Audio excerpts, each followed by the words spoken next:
your hand up. Go ahead. I'm a preacher of the gospel, and I know that God causes desolation. As the mayor for East Cleveland, what would you do so God would change his mind to remove the desolation off of the city of East Cleveland? Well, I would give the people of East Cleveland the power to realize that we can remove the desolation ourselves, right? We need to come together and we making our city a better place for us to live. You know, I need to hear from the citizens. I need to hear what they want. I can't go in, I could, but it wouldn't be the best way to go about it. I can't go in and just tell people what I think they need based on what I've seen, what I've observed, what my experiences have been. I need to understand their experiences. I need to understand what they want in their community. And I also need to understand that we're not a monolithic community, right? Different people have different thoughts. They have different needs, different desires. And so I have to be able to accommodate all of that. And so the only way for me to know what those things are to ask. Make no assumptions, but ask. And as I said, once I ask, then it's my job to make sure that I do. Yeah, my question is similar to hers. You said you have an agenda, right? You have your own platform, right? Yes. But does it match up with the platforms of the problems of the city?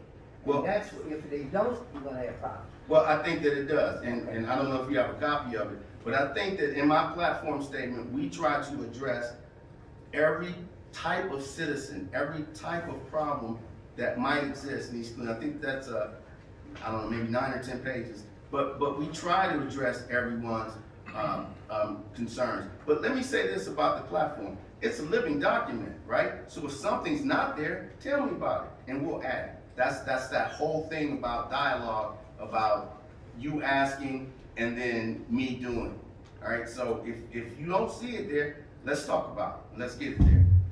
Brother in the back. Yeah, my question is, what do you say to the residents in East Cleveland who feel that there is no hope for them because they've seen the culture change, they've seen the demographics change, and the whole issue, like you said, safety. You know what I'm saying? Because black women and young black girls are in danger. You know what I'm saying? So what do you say, as well as your actions? What do you say to the residents in East Cleveland who feel that there's no hope for them? So here's if there's a catch-22, right? Because there most certainly is hope, right? But hope requires change, and so we tend to fear change, right? And a lot of times we fear change because of this word, right? You guys know what word I'm talking about? Gentrification. Yeah. That's a scary word to black folks. Now, I believe, I have no proof of this, right? But I believe that the majority of the black folks who know the word gentrification learned the definition of it from Furious Styles in Boys in the Hood. Yeah. That's not the definition of gentrification. And that's the first problem. Gentrification is not pushing a group of people out of a community so that another group can come in. But you can't tell people that now because that's what people believe gentrification is. So what you have to do is you have to give them a path in those changes so that they are a part of it, so that they own it, right? Just like if you're gonna build a bunch of new houses in the community, you gotta give them a path to home ownership for those homes.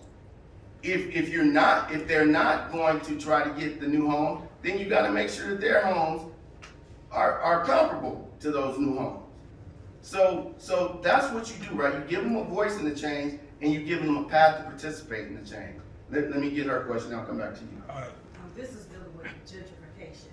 So I understand exactly what it means, but my thing is what you say, what you're talking about, that's actually, would that be revitalization? Because gentrification is moving people out of the community, and you know, that's exactly what it is. I live in a community that's doing it now. So that's what I'm saying. So would you say that that's more of a revitalization of the community by giving people, you know, more hope in regards to home ownership and fixing up their own houses? Well, yeah, see, the definition of gentrification, if you look it up, it says having a middle class mindset. And so that's really the push that I want to focus on, right? Because people want their property values to go up. People want their communities to be beautified. East Cleveland used to get all kind of awards for tree-lined streets, and Forest Hills Park was a gem and all that kind of stuff, right? So you got to show people, I've got to show people that things can change without pushing them out. That they can be a part of that change, that they can participate in that change, and that they can benefit from those changes, right? We're asking more people to come in, but not at the expense of the people that are already there. Let me get the councilman, and then I'll get What would be your relationship with, if you become mayor, what would be your relationship with the city of Cleveland? I think that the city of Cleveland and East Cleveland should have a strong partnership, a strong relationship, because look, there are a lot of things I know that I could learn from the administration in Cleveland, from some of the programs that Cleveland enacts. And I think that we should be open to that. I mean, we're right next door to University Circle. We're right next door to the Collinwood neighborhood. Glenville, we have a relationship with Glenville area. Why do we see ourselves, as Canada versus United States, kind of a crossing of the borders kind of thing? No, we're neighbors, and they should be seamless. They should be boundless. But we should respect each other's jurisdiction. We should respect each other's communities. We should abide by the laws of those communities and the mores of those communities to make sure that we're not in violation. And we should expect the same. But there definitely has to be a strong partnership between the city of Cleveland, Cleveland Heights, and all of those surrounding areas, so that East Cleveland can continue to grow, continue to build itself, and also so they can establish some goodwill, so that other communities say good things about East Cleveland, because that's important too. There's a young lady who has her hand up. Okay, I Yeah, have Facebook. kind of two questions, but my question was what programs are already in East Cleveland that are working, that you are working with now? And just so you know about the hotels, some of the hotels like McCall, the county of Cleveland have been using those to give to homeless, to serve as places for homeless ones to go. Even though, I'm sorry, but McCall is like the worst hotel, and the one down from West Coast is like the worst hotel. But because they're homeless and they're trying to place them, they get the rooms for them in East Cleveland, just so you know. So how do you change that? By making it just that, right? By making it a center for homeless, by applying for grant dollars, federal and private and foundational grants, and convert it. Buy the owners out if we have to, but if it's serving that purpose, then that's a great purpose. Let's move it forward, and let's make that the purpose for the place, and get rid of the other stuff that we're not so sure about. Okay, and the other part, what other programs are you working with Well- in East Cleveland that's already there? Well, I actually have a program. I have a nonprofit called East Cleveland Growth Association. I'm the founder and CEO. That my man Curtis Scruggs back there, he's the CEO and CFO. We have a number of programs that are going on right now, and I'll be honest with you, it was through our attempt to work with and partner with East Cleveland that we realized that the only way we were going to move our mission forward was for me to make this move and to run for office, because we need to make East Cleveland friendly and welcoming to all kinds of organizations and nonprofits who want to come in and help people with East Cleveland, But we have to make sure that their intentions are honest and sincere, and that they're not in to exploit East Cleveland, because if we find out that they're trying to take advantage of the city, they'll be gone quicker than they got there. So do you have any? Yeah, my brother right there.